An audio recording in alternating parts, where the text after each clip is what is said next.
मित्रांनो, आपल्या समवेत आहेत अखिल भारतीय बैलगाडी संघटना महाराष्ट्र राज्याचे राज्याध्यक्ष आणि बैलगाडी शर्यत क्षेत्रामध्ये ज्यांना देवमाणूस म्हणून संबोधलं जातं ते आदरणीय नितीनआबा शेवाळे हडपसरकर आहेत. आबा नमस्ते.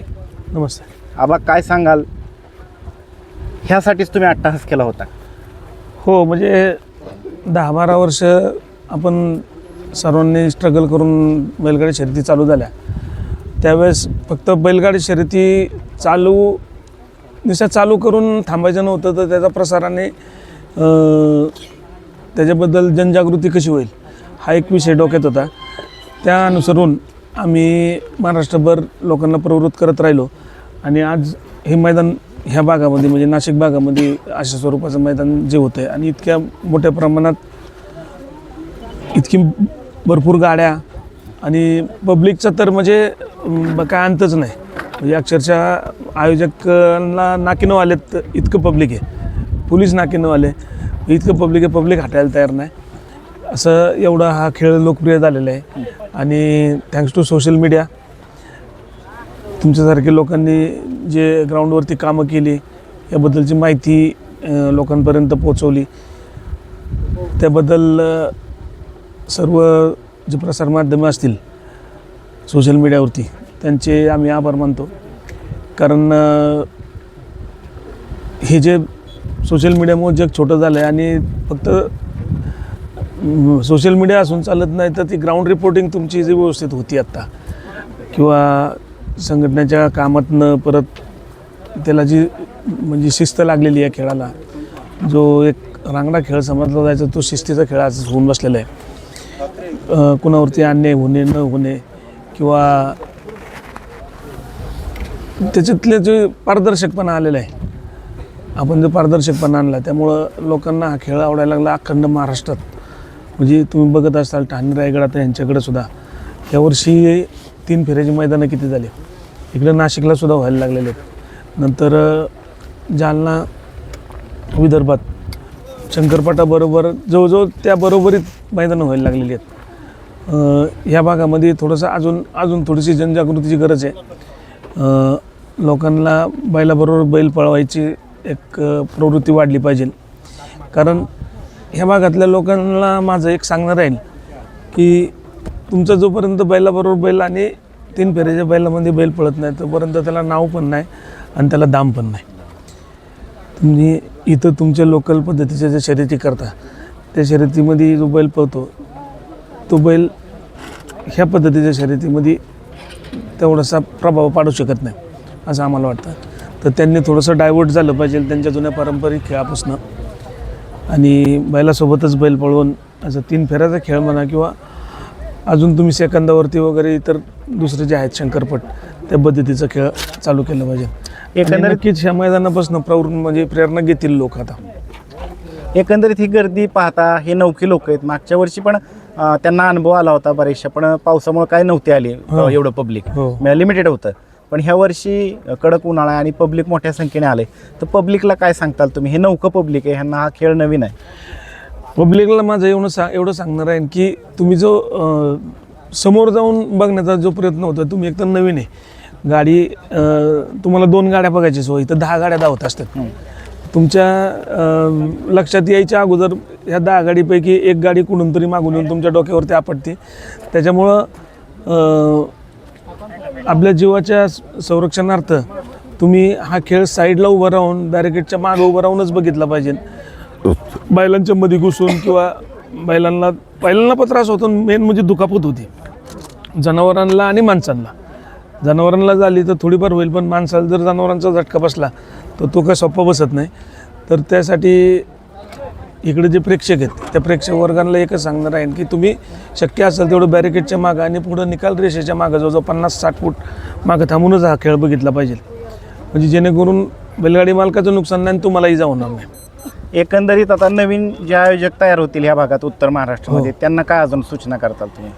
त्यांना सूचना एवढंच राहील की ह्या पब्लिकला थोडंसं एज्युकेट केलं पाहिजे. पब्लिकला आता आज जे आयोजक आहेत त्यांनी तर एवढी पोलीस फोर्स ठेवलेली आहे, त्यांचे सिक्युरिटी गार्ड्स आहेत, त्यांचे कार्यकर्ते आहेत, तरी पण थोडाफार प्रॉब्लेम होतो. पण बऱ्यापैकी मागच्या वर्षीपेक्षा यंदा म्हणजे निम्म्या 50-60% जास्त फरक पडलेला आहे. असं. आणि आणि अशी सुधारणा होत राहील.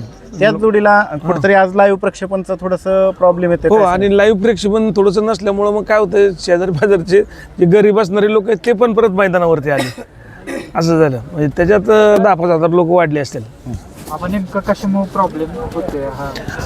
इथं मला वाटतं बहुतेक वायफायचा प्रॉब्लेम आहे आणि जे पब्लिक जमा झालं आहे ते पब्लिकमुळं बहुतेक ते वायफायला तो लोड घेत नाही आहे आणि ते प्रेक्षेपण काही ठीक होत नाही. आणि आता मला वाटतं फक्त निकालापुरती वगैरे याच्यासाठीच फक्त आता रेकॉर्डिंग चालू राहील, स्क्रीन पुरतं ह्या गोष्टीपुरतीच राहील. आबा, या मैदानाला युवा हिंद केसरी हा बहुमान आहे. आजची जी स्पर्धा आहे हो.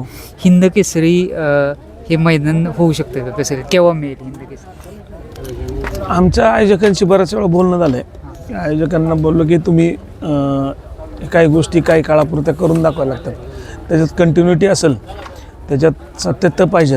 तुमचं मैदान भरवण्यात, तुमचं मैदान करण्यात, तुमचं मैदान भरवण्याची पद्धत, मैदान पार पाडण्याची पद्धत, ह्या सगळ्या गोष्टीवरती पुढं तुमच्या मैदानाला जो काही किताब दिला जाईल किंवा जे काही मान दिला जाईल हा सगळ्या त्या गोष्टींवरती अवलंबून. आणि आपल्याला तर दिसतं की ह्या दुसऱ्याच वर्षी त्यांचा आतोनात प्रयत्न आहे की हा खेळ व्यवस्थित पार पाडावा आणि अतिशय चांगला त्यांच्याकडनं प्रयत्न होत आहे. कारण अशा मोठ्या मैदानामध्ये बक्षिसाच्या रकमेपेक्षा जास्त गाड्यांमध्ये गुलाल करणं हा सर्वात महत्त्वाचा घटक मानला जातो. एकंदरीत आयोजन नियोजन कसं वाटतंय तुम्हाला? आयोजनात आणि नियोजनात त्यांच्या करण्यामध्ये त्यांनी कुठलीही कसर सोडलेलं नाही आहे. आता एवढं पब्लिक आलं, या पब्लिकडनं काय तुटफुट होऊन त्याच्यात आतून काय प्रॉब्लेम जर घडले असतील किंवा पब्लिक आल्यामुळं जे वायफायचा प्रॉब्लेम झाला, थेट प्रेक्षेपणाचा जो प्रॉब्लेम झाला आहे, हे फक्त गर्दीमुळं आणि त्या सिस्टीमवरती लोड आला सगळा, म्हणजे सिक्युरिटी सिस्टीमवरती बी आणि प्रेक्षेपणाच्या सिस्टीमवरती पण. त्याचबरोबर आज जवळपास 80+ गट झालेले आहेत. हो. आणि मैदान वेळेत पूर्ण करणं आणि त्याचे योग्य निकाल वेळेत देणं, त्याच्यासाठी मोठं कष्ट घ्यावं लागतं. तर काय सांगाल त्याच्याविषयी? प्रथमतः या विषयावरती मला असं म्हणायचं की जे आयोजक आहेत गणेशजी बनकर, त्यांचं वाढदिवस आहे, त्यांना वाढदिवसाच्या हार्दिक शुभेच्छा. आणि त्यांचं जे नियोजन आहे संघटनेकडनं, त्यांनी आमच्याकडनं जेवढी माहिती मागवली होती, ज्या प्रकारचं कुठल्या काही गोष्टी करायच्या असतील त्याबद्दल माहिती मागवली होती, त्याच्यात त्यांनी 100% त्यांना मार्क आहेत. आणि त्यांचं कौतुक करावं थोडं, कारण काम करत असताना जे काम करणारे लोक ते सुद्धा नवीन असतात, त्यांना प्रत्येक गोष्ट समजून सांगायची, समजून सांगून ती करून घ्यायची. नवीन माणसाकडनं फार त्रास होतो, त्यांनी तो त्रास घेतला. त्याच्याबद्दल त्यांचा आम्ही अखिल भारतीय बैलगाडा संघटना महाराष्ट्र राज्य यांच्यातर्फे त्यांचं आम्ही आभार मानतो. आणि संघटनेने सुद्धा गेले 2-3 दिवस आमचे सचिव जे आहेत विलासजी देशमुख, हे सुद्धा त्यांच्या सहकार्याला आहेत.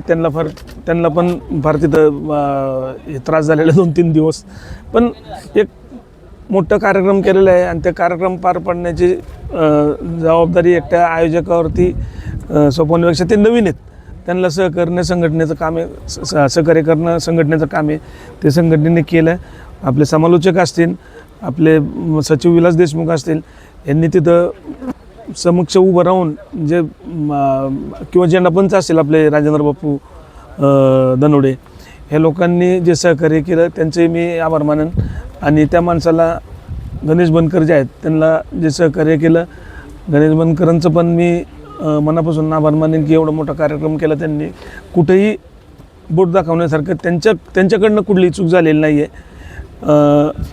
तर त्यांचे मी आभार मानेन अखिल भारतीय बैलगाडा संघटनेतर्फे. आता एकंदरीत सगळं काय वाटतंय? आगामी पावसाळी मैदान चालू होतात, काय अपेक्षा आहे तुम्हाला आयोजकांकडनं? पावसाळी मैदान जे आयोजित करतात. हो, आता पावसाळी मैदानं यात्रा जत्रा संपल्यानंतर पावसाळी मैदानं जे आयोजक आयोजन करतात त्यांच्याकडनं माझी अपेक्षा एकच राहील की अशा स्वरूपाची मैदानं आयोजन करत असताना तुमचा पारदर्शीपणा, तुमचं नियोजन हे व्यवस्थित असावं. कारण मैदानं कमी असल्यामुळं गाड्यांची संख्या जास्त राहते, त्याच्यामुळं नियोजनामध्ये कुठेही काटकसर न ठेवता त्याचं नियोजन करावं आणि लवकर आता इथून पुढे दिवस पण लवकर मावळायला सुरुवात आहे, तो एक प्रॉब्लेम येईल. त्यामुळे लवकर मैदानं चालू करून लवकर संपवणं आणि पारदर्शी मैदान करा की जेणेकरून बैलगाडी मालकांना किंवा इतर कुठल्याही घटकांना त्रास नाही झाला पाहिजे आणि त्यांना स्वतः आयोजकांना सुद्धा बैलगाडी मालकांनी सहकार्य करून त्यांची मैदान व्यवस्थित पार पाडायचं मदत केली पाहिजे. पाखरे आणि भुंगाचा पैरा परत झाला, काय सांगाल त्याच्याविषयी? नाही, काय झालं होतं ॲक्च्युली बैल भुंगा हा थोडासा आजारी होता, तर म्हणजे का बिनजोड करायची का 3 फेऱ्याच्या मैदानाला जायचं हे काय नक्की ठरत नव्हतं. बैल मुंबईतच होता, पाखऱ्या मुंबईतच होता. शेठचं मिलिंद शेठचं बोलणं झालं परवा दिवशी संध्याकाळी, म्हणजे चला जाऊ म्हणल्यानंतर मग ते काल दुपारी बैल भरले त्यांनी इकडं. आणि या मैदानाला सुद्धा बैलगाडी मालकांनी चांगला प्रतिसाद दिला आहे, त्या प्रतिसादाबद्दल काय सांगाल? हो, बैलगाडी मालकांचं मी आभार मानन की बाबा मोठ्या उमेदीने आयोजकांनी जे गणेश बनकर आहेत त्यांनी मोठ्या उमेदीने एवढा मोठा कार्यक्रम आयोजन केला होता आणि त्या कार्यक्रमाची शोभा वाढवावी म्हणून अखंड महाराष्ट्रभर म्हणजे विदर्भ, सांगली, सातारा, महाराष्ट्र, आपला सोलापूर, पुणे जिल्हा, नाशिक जिल्हा, ठाणे, रायगड, पालघर एवढ्या सर्व भागातनं अख्ख्या महाराष्ट्रातनं जे बैलगाडी मालकांनी त्यांना प्रतिसाद दिला त्यांचं बी मी आभार मानन. त्यांनी त्यांची उमेद वाढवली, पुढं जाऊन ते अजून चांगलं आयोजन करतील याच्यातनं प्रेरणा घेऊन. तर बैलगाडी मालकांचं सुद्धा मी आभार मानतो. चालते, धन्यवाद आबा, मोलाचा वेळ दिला तुम्ही.